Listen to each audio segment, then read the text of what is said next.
Greetings, listeners, and welcome to Season 2, Episode 7 of Did That Really Happen?, where we explore strange, interesting, and vague moments in history in an effort to separate fact from fiction. In today's episode, we'll talk about the legend of Rose Greenhow, a DC socialite who used her charm and connections to spy for the Confederacy during the U.S. Civil War. Did a young widow become one of the most important spies for the Confederacy? Let's find out.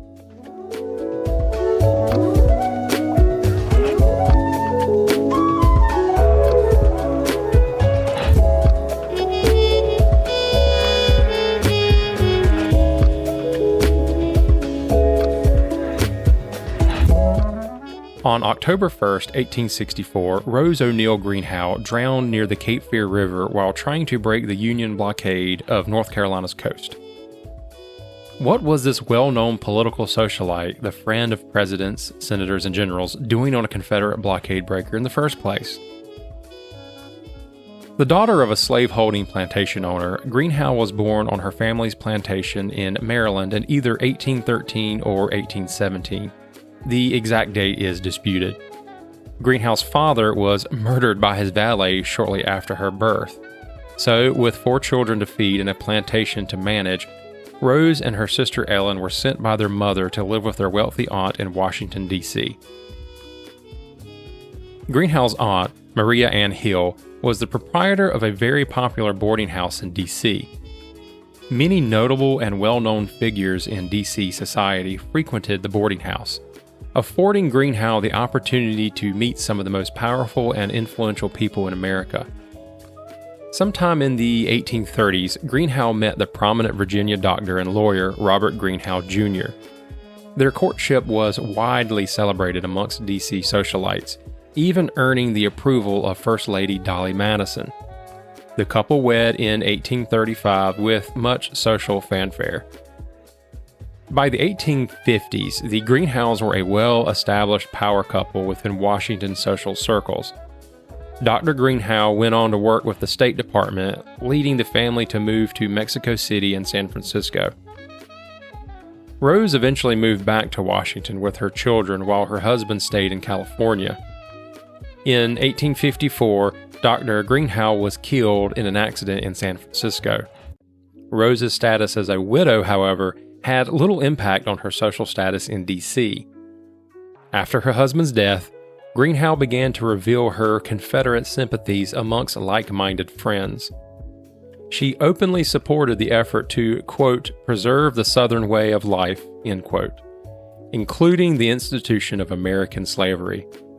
Her comments eventually reached the ears of U.S. Army Captain Thomas Jordan, a Confederate sympathizer who had secretly organized a spy network within D.C. Jordan recruited Greenhow hoping to leverage her social connections for the Southern cause. Jordan provided Greenhow with a cipher ring in order for her to send secret messages to the Confederates. Jordan eventually left the U.S. Army and headed south to join the Confederate Army. Greenhow became the new head of the D.C. espionage network. Her popularity in social circles within the heart of Union territory made her one of the most valuable assets in the Confederate spy network. In the summer of 1861, Greenhow supplied General Beauregard with crucial information on Union military movements that helped secure the Confederate victory at the First Battle of Bull Run. As the seriousness of the Union defeat at Bull Run began to set in, pro-Union politicians and friends began to take notice of the company that Greenhow kept. Allen Pinkerton, the head of the newly formed Secret Service, was ordered to quietly investigate Greenhow. Upon discovering pro-Confederate figures frequenting Greenhow's residence, Pinkerton had Greenhow arrested for suspicion of espionage on August 23, 1861. A search of Greenhow's home revealed secret communiques, maps, and letters, all revealing her role as a spy for the Confederates. The documents even showed that Greenhow had become a close friend of South Carolina Senator John C. Calhoun before his death. Calhoun's views on nullification and slavery most likely shaped Greenhow's Confederate sympathies. Many of the seized documents are now held by the National Archives. Surprisingly, Greenhow was not initially sent to prison for her crimes. Pinkerton placed her under house arrest and even allowed Greenhow to continue sending messages to the South. The local press, however, caught wind of the arrangement and lambasted Pinkerton for his leniency. Faced with mounting criticism, Pinkerton sent Greenhow to the old Capitol prison. While many of her co-conspirators faced espionage hearings, Greenhow was never interrogated and never faced a trial. During her imprisonment, Greenhow continued to pass along information to the Confederates. Some say that Greenhow would send secret messages to couriers as they passed by her cell window, where she would light numerous candles in code. In May of 1862, Greenhow was released from prison and banished to Confederate territory. Greenhow was received as a hero upon her arrival in Richmond, Virginia. Confederate President Jefferson Davis appointed Greenhow as an envoy to Europe. With help from the Confederacy, Greenhow ran the Union blockade of Virginia and embarked on a diplomatic mission to gain allies for the Confederacy. The aristocrats and elites of Europe were largely sympathetic to the Southern cause. The economic ties between the Southern U.S. and Europe were strong, which, in turn, helped Greenhow gain an audience with the likes of Queen Victoria of England and Napoleon III of France. While in England, Greenhow became engaged to Lord Granville Levison Gower, 2nd Earl of Granville and descendant of Sir Richard Granville, cousin to Sir Walter Raleigh, and one of the leaders of the infamous Lost Colony at Roanoke.